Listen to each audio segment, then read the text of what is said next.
الفاتحة.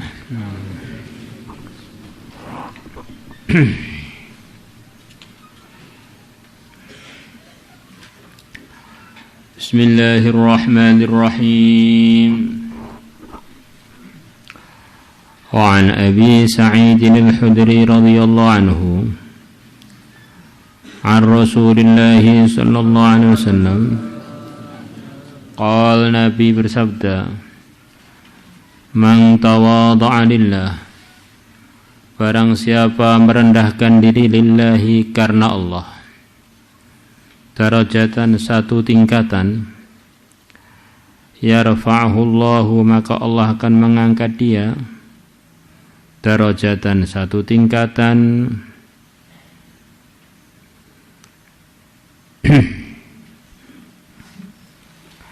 apa maksudnya? Wallahu a'lam. Ini adalah nasihat dari yang mulia Nabi kita Muhammad SAW, supaya kita ini selalu tawadhu. Karena setiap kita ini bertawadhu, kita ini akan meningkat. Tambah lagi tawadhu, meningkat lagi. Tambah lagi tawadhu, meningkat lagi, diangkat oleh yang memerintahkan tawadhu, yaitu Allah, ke derajat yang lebih tinggi, ke derajat yang lebih tinggi. Maka kata-kata hatta itu sampai akhirnya.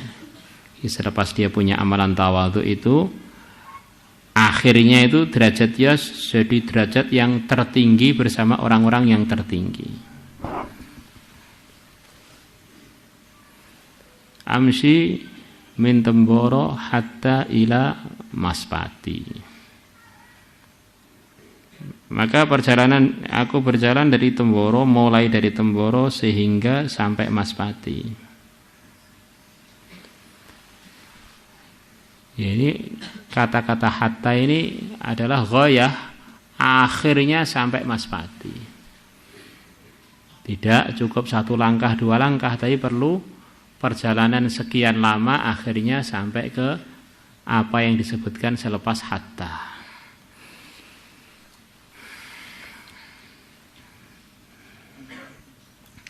Hatta yaj'alahu, sehingga Allah menjadikan dia fi a'la illiyin, di paling tingginya illiyin.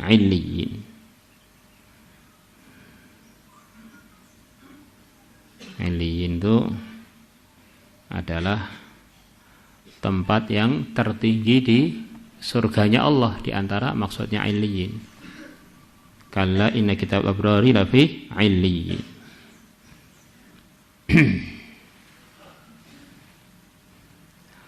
Wa man takabbara, dan barang siapa sombong, 'ala Allahi, atas Allah,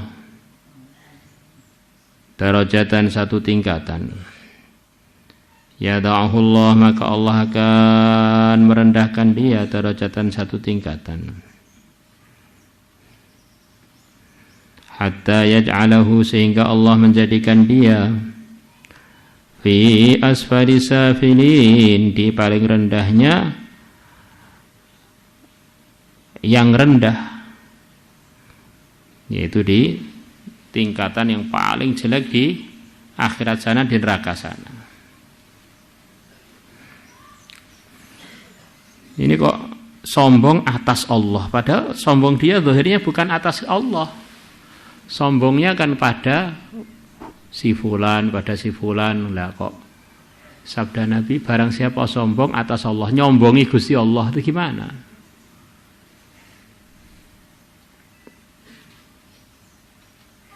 Wallahu a'lam. Di antara maksudnya, orang itu kalau sombong itu dia telah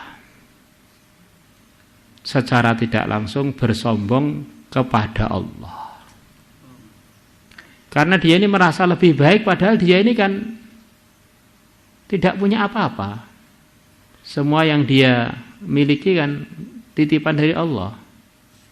Kemudian yang menitipi yaitu Allah nyuruh dia tawadhu, kok dia malah sombong, tidak sesuai amanat pemiliknya. maka sesuailah kalau disebutkan dia ini sombong atas Allah.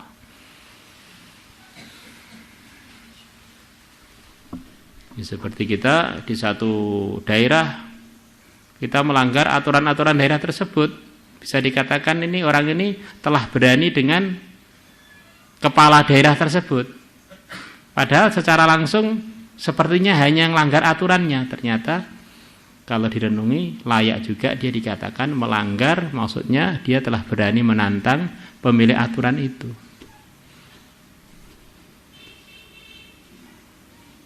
Maka hakikatnya kalau kita ini berbuat baik, diantaranya berbuat tawadhu, ini hakikatnya memperbaiki hubungan kita karena Allah, kepada Allah. Begitu juga kalau kita sombong, ini adalah merusakkan hubungan kita dengan Allah. Makhluk itu hanyalah ujian. Makhluk itu suasana, keadaan, teman, yang akhirnya dengan sebab mereka kita diuji ketawaduan, diuji kesombongan, lulus apa tidak, bisa ninggalkan sombong dan tetap tawadhu apa tidak. Sekeliling kita ini adalah ujian.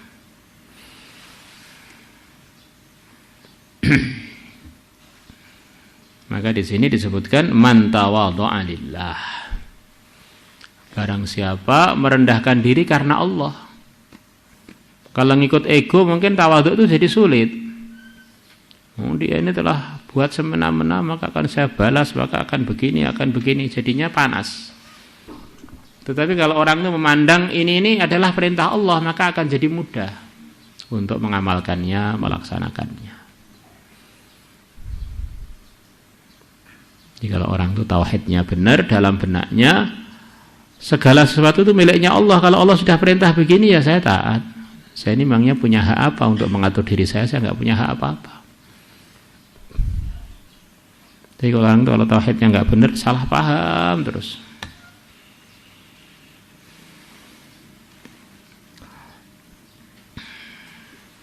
Nah, ini janjinya Rasulullah dari Allah tentu saja. Bagaimana kita ini kalau amal itu sudah janjinya Allah, baik atau buruk akhirnya akan tersebar juga.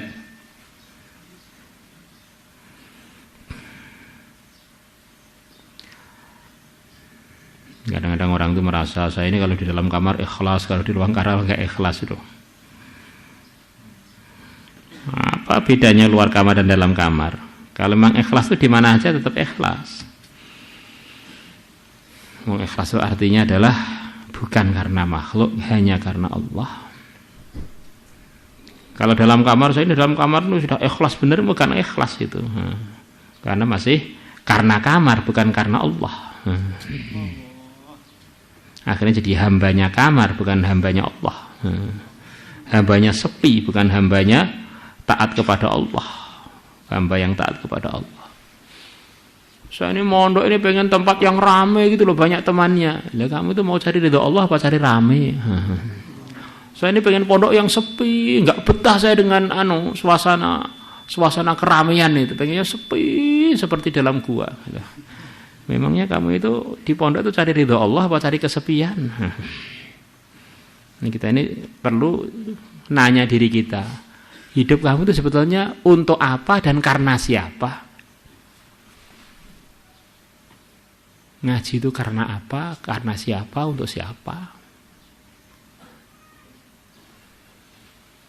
La ilaha illallah. Karena apa yang kita niatkan itulah yang kita dapatkan. Wa innamal likulli imri'in ma nawa. Sepertinya dalam kebaikan-kebaikan tapi enggak niat belas, enggak dapat apa-apa. Kalau begitu saya tak enggak baik aja, Pak. Wong dalam kebaikan aja enggak niat, enggak dapat apa-apa, apalagi enggak baik, ya sempurna. Sempurna celakanya. Walau anna ahadakum ya'malu fi sakhratin samma'a. Andaikan sesungguhnya salah satu dari kalian dia beramal, berbuat sesuatu fi sakhratin samma', di dalam satu batu samma' yang buntu. Jadi dia ini masuk dalam batu yang buntu, enggak ada lubangnya. Laisa 'alaiha babun wala quwwatun, yang tidak ada atas batu buntu tadi, batu tertutup tadi. Enggak ada pintunya dan juga enggak ada lubangnya. La kharaja, tentu akan keluar atau akan terkeluarkan. Ma amalan ghayyabahu linnas, yang dia telah menyembunyikannya untuk para manusia. Kainan makana, apa saja amalan kana yang ada amalan itu, yang telah ada amalan itu. Wah, saya dalam kamar enggak ada yang lihat. Wes maksiat, sesuai kan kondang. Begitu juga dalam kamar wiritan karena Allah. Nah, akhirnya ya juga Allah akan sebarkan ini orang ini tukang wirid ini. Nah, kalau begitu saya dalam kamar itu terus wiritan, nanti akhirnya si kondang jadi wali. Itu namanya bukan karena Allah lagi. Tapi apapun yang kita buat walaupun di tempat tersembunyi itu akhirnya diketahui orang, itu sudah janjinya Rasulullah. Maka kalau kita pengen sembunyi dari manusia nggak bisa, suatu saat akan tersebar juga. Kurang lebihnya begitu itu. Maka hati-hati, buruk atau baik itu akhirnya akan terbuka juga. Rawahu Ibnu Majah bi ikhtisarin wa Ibnu Hibban wa hadha lafdhuhu. Wa kharaja Tabarani bi isnad Nabi Hurairah anhu qala qala Rasulullah sallallahu alaihi wasallam, kullu man tawadha'a li akhihi al-muslimi rafa'ahu Allah. Setiap orang yang merendahkan dirinya untuk saudara muslimnya, Allah akan mengangkat dia. Wa man irtafa alaihi, dan barang siapa menyombongkan diri alaihi atas saudara muslimnya, wada'ahu Allah, maka Allah akan merendahkannya.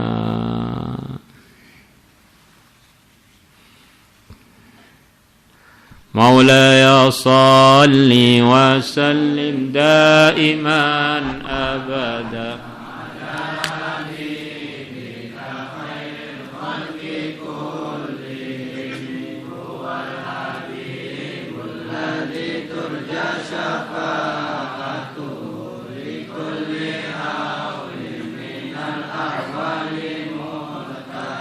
ya Rabbi bil Mustafa sallim maqasidana ighfir lana ma madaya wasi'al karami ya arhamar rahimin ya arhamar rahimin ya arhamar rahimin farij 'alal muslimin ya alimas sirri minna la tatih Allah